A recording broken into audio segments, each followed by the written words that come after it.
कैसे हैं आप लोग। आशा करता हूं कि आप लोग ठीक होंगे। मैं आपके सामने एक और वीडियो लेकर हाजिर हूं और एक और टॉपिक लेकर हाजिर हूं जिससे आप बहुत ज़्यादा जानकारी हासिल करेंगे। स्मृति धर्म पर प्रहार। डॉक्टर भीमराव अंबेडकर जी ने स्मृति धर्म पर प्रहार किया। महाड़ के जल सत्याग्रह के दौरान डॉक्टर भीमराव अंबेडकर जी ने एक सभा में यह कहा, हिंदू समाज दो प्रमुख सिद्धांतों के आधार पर पुनर्गठित किया जाना चाहिए, समानता और जातिवाद का अभाव। समानता मतलब समान होना चाहिए, एक दूसरे समानता होनी चाहिए, और जातिवाद का अभाव मतलब जातिवाद बिल्कुल नहीं होना चाहिए। जो इस तरह की जो बहुत सारी कास्ट सिस्टम, जो 4 कास्ट सिस्टम यानी ब्राह्मण, क्षत्रिय, वैश्य, शूद्र बना के रखा गया है, इसको खत्म करना चाहिए। उसी सभा में यह प्रस्ताव पास हुआ कि हमें मानवीय अधिकारों के लिए निरंतर संघर्ष करना चाहिए। भारत की उस समय स्थिति दयनीय थी और हिंदू समाज में व्याप्त अन्याय, धार्मिक जड़ता, राजनीतिक पिछड़ापन, आर्थिक अभाव ने राष्ट्र को पतनावस्था में लटका पटका था। सभा ने यह सर्वसम्मति से स्वीकार किया कि सभी मानव प्राणी समान पैदा होते हैं और मृत तक समान ही रहते हैं। इसलिए वहाँ सभी वक्ताओं ने उसी प्राचीन एवं आधुनिक धर्म शास्त्रों की निंदा की जो सामाजिक असमानता के सिद्धांत का पोषण करते हैं। उनको वर्तमान समाज पर लागू करने का वह विरोध करते हैं। श्री शिव ताराकर ने यह प्रस्ताव पेश किया कि अनुमोदन बाबूराव गायकवाड़, एन.टी. जादव और श्रीमती गंगूबाई सावंत ने किया। तत्पश्चात यानी सभा के अंतर्गत वक्ताओं ने मनुष्य पर प्रहार किया, क्योंकि उसी में यह आदेश है कि यदि अछूत वेद मंत्र सुने तो उसके कानों में राग पिघला कर डाल दिया जाए। और उसी ने शूद्रों की स्थिति को निम्न स्तर पर ला पटका, उसके मान सम्मान को समाप्त किया, उसके सामाजिक, राजनीतिक एवं आर्थिक दास्तान में जकड़वा दिया। यह प्रस्ताव भी पास हुआ कि सार्वजनिक रूप से मनुस्मृति को जलाया जाए। इस प्रकार एक और सवर्ण हिंदू जिस ग्रंथ को पूज्य पवित्र मानते थे, दूसरी ओर अछूत से घृणा की दृष्टि देखते थे। उसी सभा में मनुस्मृति को जलाने का प्रयास किया गया। वास्तव में मनुस्मृति हिंदुओं के जीवन और कानून का आधार है।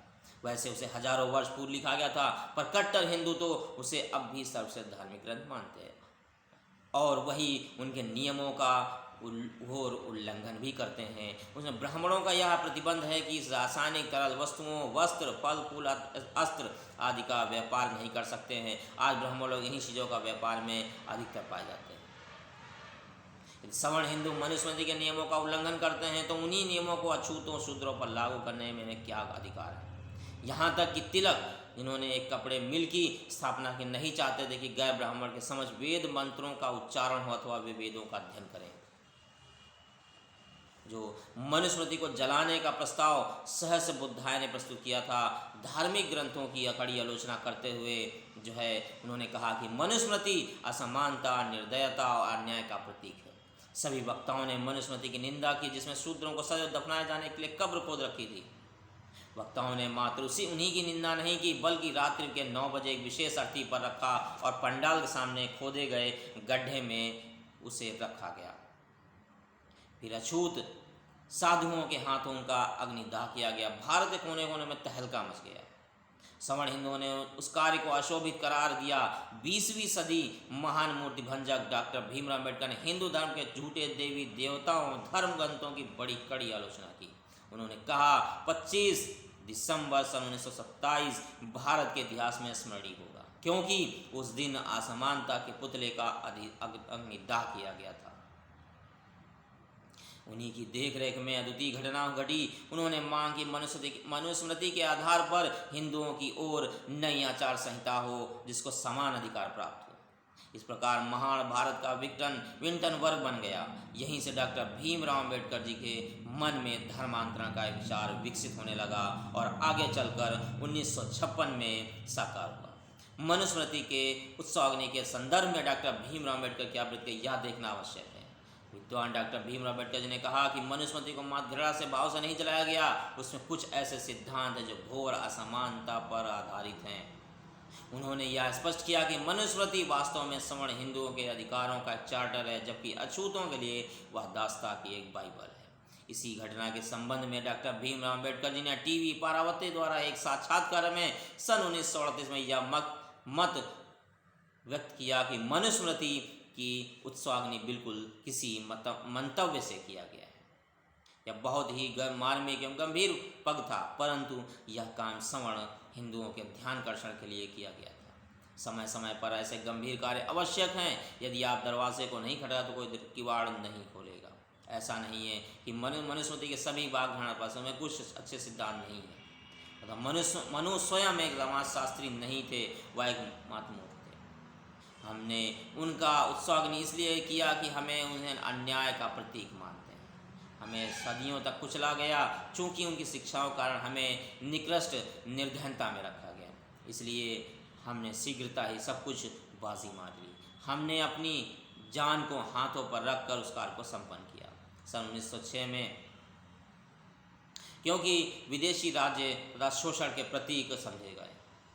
डॉक्टर भीमराव अम्बेडकर जी का उद्देश्य भी कुछ ऐसा नहीं था अर्थात छुआछूत दासता के प्रति ग्रंथ के प्रति अपना संतोष प्रकट करना।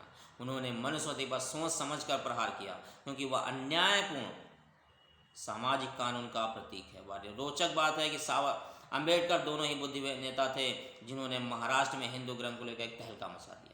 दोनों ही समाज क्रांतिकारी, दोनों ही बुद्धिजीवी मूर्ति भंजक थे, लेकिन शास्त्रों के प्रति उनके दृष्टिकोण से थोड़ा सा अंतर था। मनुस्मृति के स्वागत से सवर्ण हिंदुओं को उत्तेजित कर दिया और कहा कि राज संकट के दौरान गौ मांस खाया गया तो बुरी बात नहीं है।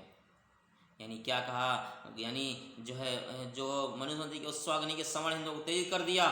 सावरकर के लेखों ने हिंदुओं से आग्रह किया वे अपने पवित्र ग्रंथों की समीक्षा करें और कहा कि राष्ट्र संकट के दौरान गौ मांस खाया जाए तो बुरी बात नहीं है। मनुस्मृति का अग्निदाह तथा गौ मांस खाने का आग्रह दोनों ही कट्टर सनातनी हिंदुओं कड़े प्रहार थे। लेकिन अंतर यह था कि सावरकर ने हिंदुओं से कहा कि वे धर्म ग्रंथों की समीक्षा करें, विज्ञान के आधार पर उनकी परीक्षा करें, जो कुछ मानवता की रक्षा उसे ग्रहण करें और जो कुछ प्रगति बाधक उसका परित्याग करें। निसंदेह मनु के नियमों को आप शूद्र और स्त्रियों पर लागू करने के पक्ष में नहीं थे। डॉक्टर भीमराव अम्बेडकर का रूप उनसे ही कहीं अधिक तीखा था, क्योंकि वह हिंदू व्यवस्था की यातनाओं से भली भांति परिचित थे। तो अगर हिंदू धर्म के पक्षधार थे तो अम्बेडकर उनके कट्टर विरोधी। उनके मन में धर्मांतर का विचार मंथन चल रहा था, बहुत तेज़ी से उनके दिलों में जो उलझन मची हुई थी। यह समाचार उस समय फैल भी गया जब अक्टूबर 1935 में येवन सम्मेलन होने जा रहा था। यह सभी डॉक्टर भीमराव अम्बेडकर उस समय धर्मांतर घोषणा करने की तैयारी में थे। चारों ओर सनसनी फैल गई। उनके मित्रों साथियों ने इस बात की पूछताछ भी प्रारंभ कर दी कि धर्मांतर घोषणा समाचार क्या सही है। कई सवर्ण हिंदू नेताओं ने डॉक्टर भीमराव अम्बेडकर से कहा वह इस प्रकार घोषणा अभी ना करें, हिंदुओं को हृदय परिवर्तन का कुछ समय और दें। इस प्रकार का सुझाव सर्वश्री केलकर, भोपतकर तथा मेद ने रखा। उन्होंने समाज सुधार कुछ क्षेत्र में कार्य किए थे। निस्संदेह डॉक्टर भीमराव अम्बेडकर पिछले 10 वर्षों से भारी प्रयास से संघर्ष करते कि अछूतों को हिंदू समाज में सम्मानजनक स्थान मिले। उन्हें सार्वजनिक स्थानों में अछूतों द्वारा पानी लेने, मंदिरों प्रवेश, अच्छे वस्त्र पहनने, धातु के बर्तन बनाने, स्कूलों में शिक्षा आदि के लिए संघर्ष करना पड़ा। महान सत्याग्रह के शीघ्र बाद उन्होंने मायूस होने लगा कि हिंदू धर्म का परित्याग किया जाए। यह महान तालाब का मुकदमा चल रहा था, तब आए दिन उन्हें पैरवी करने महाड़ आना पड़ता था। एक बार वर्षा का समय था, एक नदी में बाढ़ आने से डॉक्टर भीमराव मार्ग में 2 दिन तक ठहरना पड़ा। जहां मोटर रुकी वहां कोई अछूत बस्ती नहीं थी। किसी ने तो उन्हें शरण दी, ना ही भोजन दिया, तो 2 दिन उन्हें भूखे रहना पड़ा। कितनी बड़ी परेशानी ढाई थी। आज हम उस परेशानी को भूल गए, आज हम उस परेशानी को भूल बैठे हैं।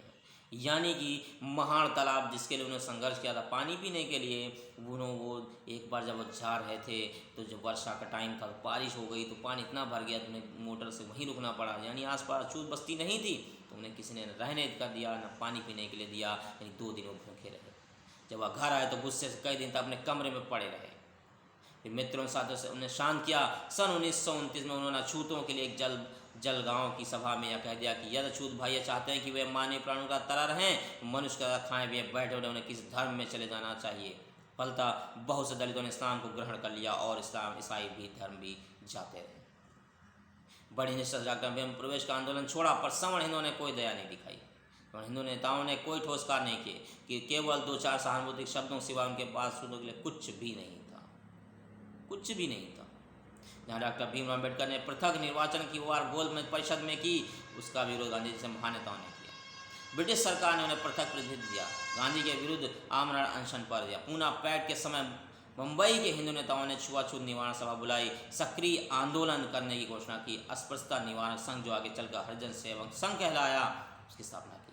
इसमें कोई ठोस परिणाम नहीं निकले। अछूतों के भ्रामक स्थिति में रखा गया। जितना ही डॉक्टर भीमराव अम्बेडकर सवर्ण हिंदुओं से आग्रह किया वे उदारता का बर्ताव करें, अपनी समस्याओं संस्थाओं पर अछूतों का प्रयोग करने दें, वे उतने ही कठोर और कट्टर होते चले गए। जब उन्हें जातिवाद और वर्णवाद का विरोध किया तब सवर्ण हिंदू विद्वान और नेताओं ने सर्वोच्च सामाजिक आदर्श कहना आरंभ कर दिया। अतः डॉक्टर भीमराव अम्बेडकर जी ने अनुभव किया कि सवर्ण हिंदुओं का हृदय परिवर्तन असंभव है। जितना हिंदुओं से आग्रह किया अछूतों को समानता स्तर दें, उतना ही वो कट्टर और हठधर्मी बनते चले जाते हैं। अछूतों के प्रति हिंदुओं का जो व्यवहार दुर्भावना से प्रभावित रहा, पूर्वग्राम में जीना हिंदुओं का इतिहास रहा। आखिर रिजौला कॉन्फ्रेंस 13 अक्टूबर 1935 के दिन हुई, जिसमें 10,000 अछूत स्त्री पुरुष में भाग लिया। स्वागत समिति के अध्यक्ष रणखांबे ने डॉक्टर भीमराव अम्बेडकर स्वागत करते कहा, प्रत्येक हिंदू धर्म को सही अर्थ में ब्राह्मणवाद कहना उचित है, क्योंकि उसमें केवल ब्राह्मणों के एक उच्च वर्ग के रूप में लाभ होता है। डॉक्टर भीमराव अम्बेडकर लगभग 2 घंटे तक भाषण दिया, जिसमें उन्होंने अछूतों की आर्थिक, सामाजिक, राजनीतिक, धार्मिक एवं शैक्षणिक पीड़ाओं का विवरण पेश किया। उन्होंने महान नासिक सत्याग्रहों पर जिक्र भी किया, और जहाँ अछूत स्त्री पुरुष और यहाँ तक कि उनके बच्चों के साथ अमानुषिक व्यवहार किया गया। जितना धन और समय अछूतों ने अपने अधिकार सम्मान के लिए खर्च किया, सवर्ण ने उसका कोई परवाह नहीं की और वो दुराग्रह में अड़े रहे। डॉक्टर भीमराव अम्बेडकर जी ने एक अछूत के जन समूह से कहा कि वे हिंदू धर्म से अपना संबंध विच्छेद कर लें, ताकि उन्हें किसी अन्य धर्म में जाकर संतोष और सम्मान मिल सके। लेकिन साथ ही उन्होंने चेतावनी दी कि बड़े सोच विचार कर अपने नए धर्म का चुनाव करना चाहिए। इस संदर्भ में अपने व्यक्तित्व निर्णय को स्पष्ट करते हुए कहा, दुर्भाग्य से मैं हिंदू पैदा हुआ हूँ, यह मेरे बस की बात नहीं है, लेकिन मैं अपमानजनक स्थिति में रहने से इनकार करना मेरी शक्ति की सीमा से है। मैं आपको विश्वास दिलाता हूँ कि मैं मरते समय तक हिंदू नहीं रहूँगा। अंत में धर्मांतरण के प्रभाव पर सभी नर नारी सर्वसम्मति से अनुमोदन कर दिया, यानी सभी लोग तैयार हो गए। धर्मांतरण की इस घोषणा ने सभी क्षेत्रों, राजनीतिक दलों और सामाजिक संस्थाओं में सनसनी फैल गई। ईसाई धर्म, इस्लाम धर्म, सिख धर्म के नेताओं ने डॉक्टर अम्बेडकर को पत्रों द्वारा सूचित किया कि वे अछूतों को अपने अपने धर्म में स्वागत करने के तैयार हैं। महाबोधि सोसाइटी बनारस के महामंत्री डॉक्टर साहब को तार मिला कि यह दलित भाई बौद्ध धर्म का समर्थन करते हैं, उनका हृदय स्वागत है। तार में कहा गया कि बौद्धों में किसी प्रकार धार्मिक सामाजिक अयोग्यताएं नहीं है, सभी 9 बौद्धों को समानता का स्तर मिलेगा। बौद्ध धर्म में कोई जातिवाद नहीं। अपनी प्रतिक्रिया व्यक्त करते गांधी ने कहा, यह दुर्भाग्य निर्णय है, विशेषकर उस समय जबकि छुआछूत अपनी अंतिम अवस्था में। डॉक्टर भीमराव अम्बेडकर से महान व्यक्ति क्रोध का अर्थ जानता हूँ, पर धर्म ऐसा कोई घर का आवरण नहीं है जिसे अच्छा अनुसार जब चाहे बदला जा सके। वह तो देह से कहीं अधिक आत्म का अंग है। उधर सावरकर कांग्रेस के अध्यक्ष डॉक्टर अपने धर्मांतरण घोषणा का दुख प्रस्तुत किया। बहुत ज़्यादा दुख हुआ। कुछ दलित नेताओं ने जैसे देखकर देवरकर व अजरोलकर के आश्चर्य की भावनाएं प्रदर्शित की। डॉक्टर भीमराव अम्बेडकर जी के साथी डॉक्टर सोलंकी ने कहा कि अछूत नागरिकों को हिंदू धर्म में रहकर उनके सुधार लाने का प्रयास करना चाहिए। इसी प्रकार जो है बहुत सारे लोगों ने विचार उनके साथ ही गोल में सभा में उनके सहयोगी श्रीनिवासन ने भी प्रस्तुत किया। उन्होंने कहा, धर्मांतरण से दलित वर्ग की संख्या सख्त कमजोर हो जाएगी। उन्हें चाहिए कि वे अपनी पूरी शक्ति से अपने अधिकारों में संघर्ष करें। धर्मांतरण का प्रश्न एक विकट समस्या उठ खड़ी हुई। अखबारों में धर्मांतरण की घोषणा काफ़ी प्रचार की। इससे सबसे बड़ा लाभ यह हुआ, अछूतों पर हो रहे अत्याचार, अन्याय और दमनों से अधिक भारतवासी परिचित हुए। डॉक्टर भीमराव अम्बेडकर सबसे अपने निर्णय पर अडिग रहे। उन्होंने हिंदू समाज का धर्म पर कड़े प्रहार किए, क्योंकि अछूत होने के नाते वे अछूतों की पीड़ाओं को भली भांति जानते थे। एक अछूत ही अछूत होने की वास्तविकता को समझ सकता है। निसंदेह उनका यही कथन था कि हिंदू समाज का मूलाधार समानता है। गांधी जी की प्रतिक्रिया समझते डॉक्टर भीमराव अम्बेडकर जी ने कहा, जीवन में तो धर्म आवश्यक है, पर उस धर्म में चिपके रहना कहाँ की बुद्धिमत्ता है, जिसमें कुछ लोगों पर धर्म के नाम पर अन्याय अत्याचार किए जाते हैं और जिन्हें पशु स्तर पर रखने को ग्रंथ में प्रावधान है। डॉक्टर भीमराव अम्बेडकर साहब ने कहा कि वे तो निर्णय पर अडिग हैं। यदि लोगों को अच्छा लगे तो वे उनका अनुसरण करें, अन्यथा वे पुराने धर्म में ही बने रहने के लिए स्वतंत्र हैं। बात उन्होंने कही थी। धर्मांतरण स्वेच्छा विवेक के साथ होना चाहिए। येवला से लौटते हुए डॉक्टर भीमराव अम्बेडकर डॉक्टर सदानंद गावलकर के साथ ठहरे, जहां एक हिंदू मिशनरी नेता मसूरकर महाराज उनसे मिले। मसूरकर ने उनसे गोवा में 10,000 ईसाइयों को हिंदू धर्म में शुद्धि के पश्चात मिलाया था। 3 घंटे तक बातचीत उन्होंने डॉक्टर साहब को बहुत समझाने का प्रयास किया। सवर्ण हिंदुओं के हृदयों के अवश्य परिवर्तन होगा और धर्मांतरण कार्यक्रम रद्द कर देना चाहिए। डॉक्टर भीमराव अम्बेडकर वास्तव में धर्मांतरण घटना को रोकना हिंदुओं के हाथों में नहीं है, ताकि उन्होंने हृदय परिवर्तन की बात खोख ली है। सवर्ण हिंदुओं के हृदय परिवर्तन की बात आगे बढ़ाते डॉक्टर भीमराव अम्बेडकर ने मसूर से कहा, महाराष्ट्र के ब्राह्मणों द्वारा हमारे एक कार्यक्रम CKK संकट शंकराचार्य गद्दी पर एक बार बिठाया जाए और चित पावन ब्राह्मण के 100 परिवार अपने नए शंकराचार्य को हृदय परिवर्तन समाज के प्रमाण के रूप में साष्टांग प्रणाम करें, तो मैं समझूंगा कि सवर्ण हिंदू परिवर्तित हो सकते हैं। क्या ऐसा करवाना संभव है? कतई नहीं। किसने कहा? मसूरकर महाराज ने कहा। डॉक्टर भीमराव अच्छी तरह जानते थे कि चित पावन ब्राह्मण ऐसा किसी भी कीमत में नहीं कर सकते। बेचारे मसूरकर उनके तर्कों से शांत हो गए। न केवल सवर्ण हिंदुओं ने डॉक्टर भीमराव अम्बेडकर का धर्मांतरण घोषणा की निंदा की, विरोध किया, बल्कि कुछ दलित नेताओं ने भी अच्छा नहीं समझा। बाबू जगजीवन राम भी धर्मांतरण के विरुद्ध थे। बाबू जगजीवन राम जिनको कहा जाता है वो धर्मांतरण के विरुद्ध थे, क्योंकि वह स्वयं कांग्रेस में थे। डॉक्टर राजेंद्र प्रसाद जैसे हिंदू नेताओं ने अधिक प्रभाव में थे। धर्मांतरण घोषणा इतना विरोध हुआ कि बहुत से अछूत भाई डॉक्टर भीमराव अम्बेडकर जी के आंदोलन से दूर हो गए। लेकिन डॉक्टर साहब निर्णय अडिग था, क्योंकि ऐसा उन्होंने बहुत बड़ा सोच समझ कर किया था। निरंतर अपने धर्मांतर औचित्य स्थापित करते रहे। पूना में 12 से 13 जनवरी 1936 के दिन प्रोफेसर एन शिवराज की अध्यक्षता में महाराष्ट्र अस्पताल से युवक परिषद बुलाई परिषद, जिसमें डॉक्टर साहब ने स्पष्ट कहा, यदि सभी हिंदू देवता भी साथ से आकर कहें कि हिंदू धर्म का परित्याग मत करो तो मैं उनकी बात नहीं मानूंगा। ऐसा था उनका हिमालय निर्णय दृढ़ संकल्प। डॉक्टर भीमराव अम्बेडकर दलितों को यह चेतावनी दी कि धर्मांतर समय में यह गलत धारणा त्याग देनी चाहिए कि ऐसा करने से नागरिक स्थितियों में फौरन छुटकारा मिल जाएगा, समानता की दुनिया में प्रवेश कर जाएंगे। वे किसी भी धर्म में पदार्पण कर लें, उन्हें स्वतंत्र समानता के लिए संघर्ष करना पड़ेगा। इस तथ्य से हम अच्छी तरह अवगत हैं।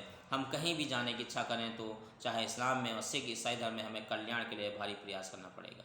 यह सोचना बिल्कुल मुक्त होगा कि यदि इस्लाम को स्वीकार कर लें तो हम प्रत्येक नवाब बन जाएगा, ईसाई धर्म चले जाए तो अछूत पोप बन जाएगा। आप कहीं भी जाएं संघर्ष करना होगा। समानता प्राप्त करने के लिए वैसा हिंदू समाज एवं धर्म में रहते हो कभी पूरी नहीं हो सकती, क्योंकि मनुस्मृति पर आधारित है। तो जो असमानता दास्ता का प्रतीक है, हमारे सामने केवल रोजी रोटी का प्रश्न है। धर्मांतरण के पीछे कई पवित्र ध्येय हैं। दलितों को आत्मसम्मान, आत्मशक्ति और आत्म संगठन प्रदान करेंगे। यह थी भीम प्रतिज्ञा जो 14 अक्टूबर 1956 के दिन नागपुर में साकार हुई। वैसा उनके द्वारा धर्मांतरण दलितों की आध्यात्मिक शक्ति बढ़ाने का एक प्रयास था, न कि अपनी किसी स्वार्थ सिद्धि के लिए कोई पक्ष था। उनके धर्म परिवर्तन में व्यक्तित्व एवं सामाजिक दोनों ही पक्ष नहीं थे, जिन्हें केवल आत्म आध्यात्मिक संतुष्टि मिली, बल्कि मानवीय संगठन भी सुदृढ़ बढ़ा। तो यहाँ पे जो उनका जो स्मृति धर्म था, स्मृति धर्म पे उन्होंने किस तरह प्रहार किया और क्या क्या उनके साथ परेशानियाँ आई जब वो धर्मांतरण करना चाह रहे थे, इन सारी परेशानियों को आपने आज सुना। और अगर आपको ये वीडियो अच्छा लगे तो हमारे वीडियो को ज़्यादा से ज़्यादा लाइक करें, शेयर करें, और हमारे चैनल पर नए हो तो हमारे चैनल को सब्सक्राइब करें। Thank you.